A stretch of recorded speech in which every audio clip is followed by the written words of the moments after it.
garantizar el derecho a la salud a más de 50 millones de mexicanos que no cuentan con seguridad social. Es algo muy importante y estamos dedicados de tiempo completo a eso. Le agradezco mucho a Zoé Robledo.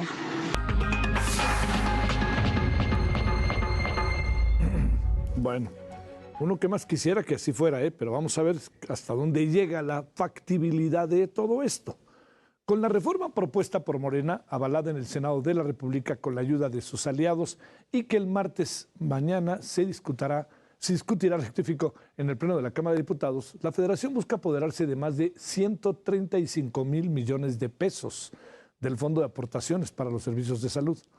Estos recursos se sumarían al presupuesto del IMSS Bienestar para atender a las personas sin seguridad social, con lo que podría ascender a más de 264,000 millones de pesos. Fíjense nada más las cantidades que hablamos.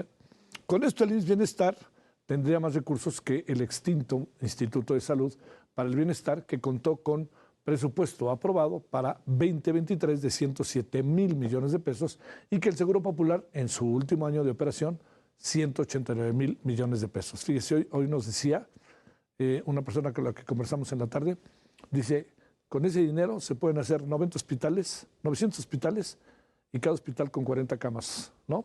Nomás para que se dé usted una idea. Bueno, vamos a hablar de este tema si le parece. Andrés Castañeda, maestro en Gestión y Política de Salud, profesor de Salud Pública de la UNAM, coordinador de Salud y Bienestar en Nosotros. Bueno, Andrés, te saludo con mucho gusto, doctor. ¿Cómo has estado? Hola Javier, ¿cómo estás? Un gusto estar contigo y con la audiencia. A ver, ¿qué exactamente significa esto?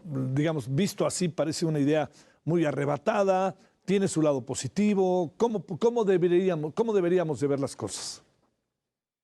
Bueno, un poco hay que entender la idea, ¿no? que se plantea ahora con estas reformas que ha habido en salud. Recordemos que se creó este organismo IMSS Bienestar OPD, que es diferente al IMSS, ¿no? Hay que recordar, es una institución completamente diferente y que lo que va a hacer es va a absorber la responsabilidad de la atención a las personas sin seguridad en 23 estados que fueron los que firmaron el convenio. Antes, como funcionaba, es que existía el Seguro Popular, después el INSABI, pero lo que eran instituciones que financiaban la atención, pero quienes atendían realmente a las personas sin seguridad social eran los gobiernos de los estados.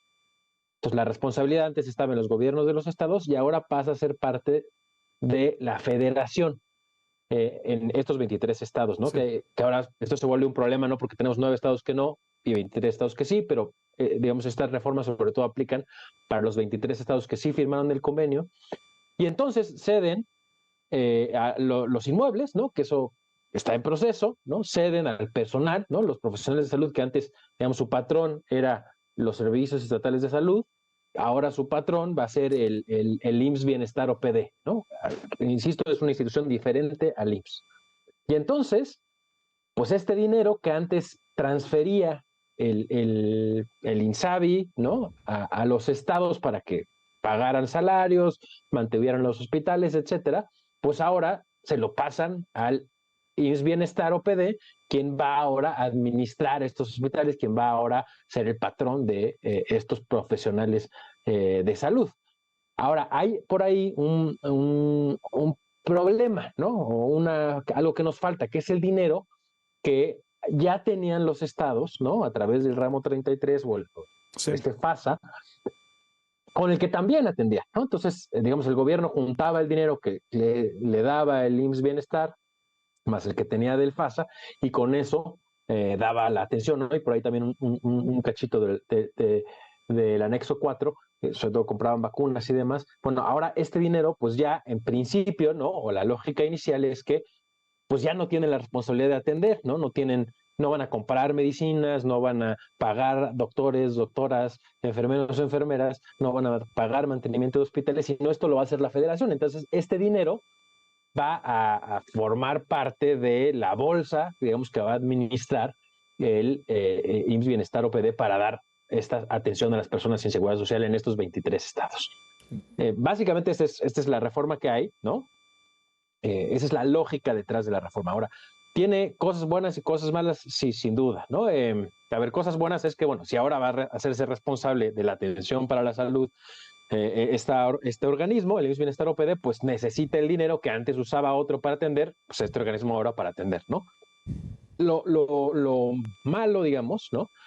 Es que este dinero va a caer en una cosa que se llama el FONSAVI, que antes era el Fondo de Gastos Catastróficos, que le cambiaron el nombre, y se vuelve muy opaco, ¿no? No hay todavía estas reglas de operaciones, no está etiquetado, es difícil de trazar, y entonces se va a ser un reto importantísimo, y digamos, pareciera que no aprendimos nada, ¿no? De este Seguro Popular que esa administración critica mucho, sobre todo por los primeros años en donde justo pasaba eso, que el dinero caía en las tesorerías de la Federación y se volvía muy opaco, y pues se robaron mucho dinero y hay evidencia y demás. Bueno, pues ahora pues estamos básicamente repitiendo la historia porque el dinero va a caer en una bolsota difícil de trazar, difícil de monitorear, poco transparente, ¿no? Y vamos a depender, digamos, de la buena voluntad de quienes manejan esos dineros, ¿no?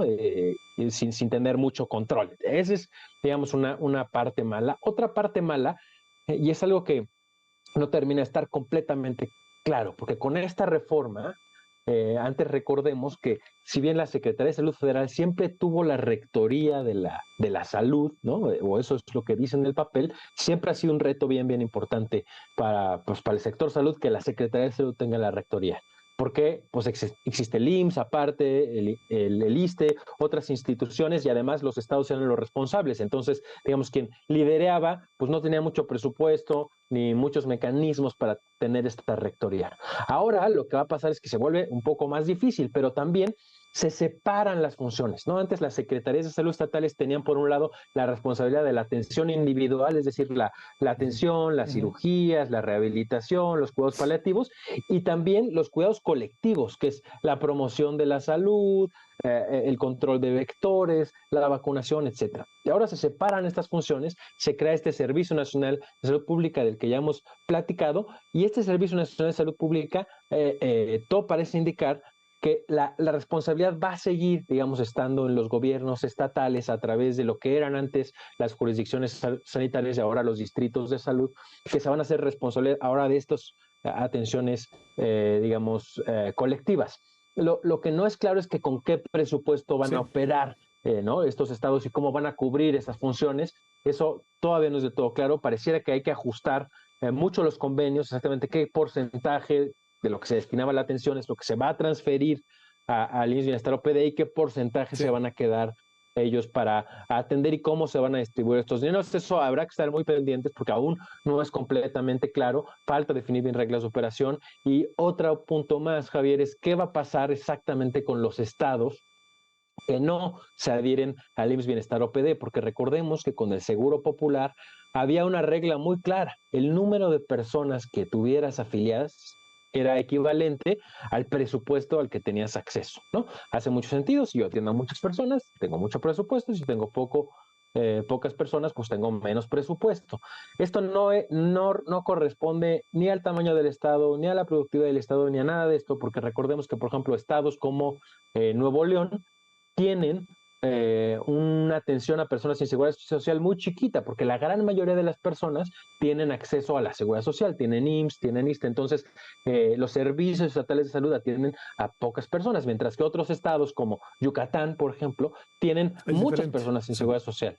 Exacto, entonces eso habrá que tener claridad de cómo se va a definir para que sí justo ese presupuesto sea equitativo. Oye, Andrés, a ver, dos asuntos. Uno, hoy escuchábamos quejas de trabajadores que ya tenían su nombramiento y que ya les hicieron quitar su nombramiento y les hicieron llenar una hoja en blanco porque si no, no les pagaban.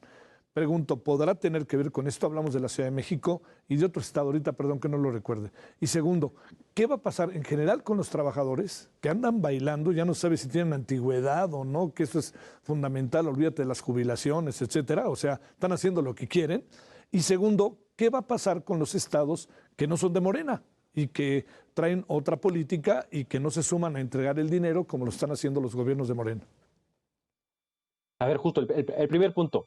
Y un poco esta es consecuencia de las prisas, ¿no? De hacerlo todo rápido, sin pensar, sin consultar. Si bien recordemos que el proceso de descentralización, porque el sistema de salud antes funcionaba un poco así, ¿no? La federación se hacía cargo de todo. Y por ahí del 84 viene una reforma y se empieza la descentralización. Nos tardamos más de 10 años en descentralizar completamente el sector. Ahora estamos queriendo hacer lo mismo, pero al revés, digamos, ¿no? Y lo queremos hacer en unos meses. Pues eso va a ser muy, muy difícil, ¿no? Y lo complicado de todo esto, Javier, es que pues apenas están cediendo hospitales, se está cediendo personal, se está recontratando, etcétera, etcétera, pero en enero el presupuesto ya lo va a tener no los estados, sino la federación a través del IMSS Bienestar OPD.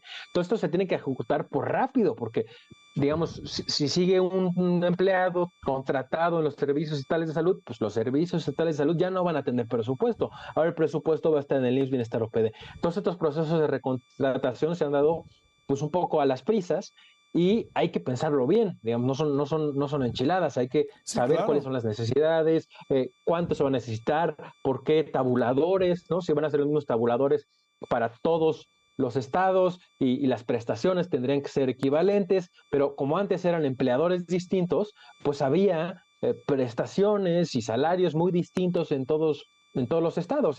Digamos, eran varias, como si lo equiparamos a empresas, pues eran varias empresitas, ¿no? 32 empresitas que tenían sus empleados con sus lineamientos de contratación, sus prestaciones. Ahora va a ser uno solo. Entonces hay que homologarlo. Eso tiene retos muy, muy importantes. Los inmuebles, a ver, ese es otro reto Sí, claro. súper importante. Sí. Se había muebles en conflicto, se había inmuebles en comodato, todos estos problemas, pues no está tan fácil la transferencia, digamos, esa transferencia no se resuelve en un mes y por el decreto presidencial, ¿no? Hay que hacer toda una serie de procesos burocráticos complejos y a eso hay que sumarle que pues ahora se tendrá que reorganizar el cómo se administraban los recursos, el cómo se gestionaban todos estos servicios y eso pues va a ser un reto bien, bien importante. 2024 va a ser un enorme, enorme reto para el sistema de salud en México porque vamos a estar pues en una curva de aprendizaje muy forzada, muy, muy en picada. Y los estados, como platicábamos, que no firmaron el convenio, en principio, pues van a seguir operando como operaban ahora, ¿no? Es decir, los servicios estatales de salud van a seguir respondiendo a las secretarías de salud estatales, ¿no? A las instituciones que ya existen en los estados. Lo que es un poco incierto es el tema del presupuesto, Claro. como platicamos, ¿no? En principio no tendría que haber mayor problema. En principio el presupuesto que reciben antes se tendrá que ser el que van a seguir recibiendo. Habrá que ver cómo se van a ajustar a los nuevos lineamientos el tema de la atención colectiva o los servicios de salud pública, pero en principio estos se mantendrían igual, ¿no?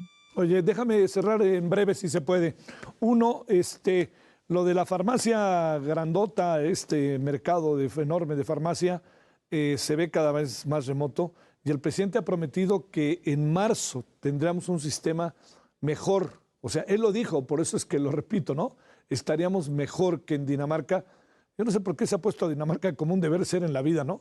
Yo con que estuviéramos atendiendo a todos, yo estaría mejor tranquilo sin estar pensando en Dinamarca, porque dicen que la razón por la cual ahora Dinamarca, en México hace frío, es porque ya nos estamos pareciendo a Dinamarca. A lo mejor viste el mapa muy divertido. A ver, te escuchamos para cerrar, Andrés. Sí, a ver, finalmente, bueno, esta idea de la megafarmacia, pues es un poco absurda al final porque no resolvería nada, ¿no? Al final lo que necesitamos no es que haya todos los medicamentos del mundo en una farmacia grandota cerca de la Ciudad de México, sino lo que necesitamos es que las medicinas que necesitan las personas estén cerca de donde las necesitan, en el momento en el que las necesitan, que son en estos centros de salud, en estos hospitales, y ahí es donde tendríamos que apostarle. Si bien la idea de un almacén central no es una mala idea para poder controlar y distribuir al resto de la República, pues probablemente es en lo que se va a convertir esta idea de la megafarmacia. Por ejemplo, el IMSS ordinario, ¿no? El IMSS como institución tiene un almacén central y de ahí pues distribuye a las distintas farmacias y si a una farmacia le sobra, pues le pasa la que le falta y demás. Probablemente ahora para el IMSS Bienestar OPD, que recordemos que es otra institución, pues va a hacer esa función, ¿no? Esta megafarmacia. Habrá que ver si esa megafarmacia de alguna forma va a poder ayudar a los gobiernos estatales si algo les falta. Lo veo complicado porque son presupuestos distintos, ¿no? Y esta idea de que o como lo vende el presidente, que pareciera ser que es esta farmacia en línea, ¿no? Que uno pide y en menos de 24 horas ya tienes tu medicamento, pues eso realmente suena pues muy caro, muy complicado y muy poco viable, ¿no? ¿Y marzo? En marzo, pues a ver, como decía, 24 se viene bien complicado por estos cambios que yo espero que les funcione súper bien. Claro, Tienen, claro. sin duda, gente capaz, a ver, lo tienen, hay personas extraordinarias en la administración que están trabajando todos los días, hasta horas de más para intentar hacer estos ajustes que ha dictado el presidente. Lo cierto es que es poco tiempo, que es muchísimo lo que hay que hacer, que están solos, ¿no? Que no han pedido ayuda a la academia, no han pedido ayuda a la sociedad civil, no, a nadie, ¿no? Y entonces eso hace que haya más chance de error, menos perspectiva, vaya, son retos importantísimos. Las personas que están operando esto son poquitas todavía, el tiempo es poquito, y yo espero que a pesar de todo eso lo hagan muy bien. Pero se ve complicado que en 3 meses podamos tener ya esto resuelto. Más bien, un poco lo que podemos vislumbrar es que va a haber retos importantes para la atención, que va a ser muy heterogéneo. Estados donde ya hayan avanzado mucho más, pues van a ser mucho más eficientes. Estados con la transición van a estar más relegados, y a la sociedad civil y a la academia nos toca estar ahí bien pendientes, y a la ciudadanía pues exigir que se les atienda como merece. Te mando un gran saludo, Andrés. Gracias, buena semana. Otro grande, que Gracias. estén muy bien. Gracias.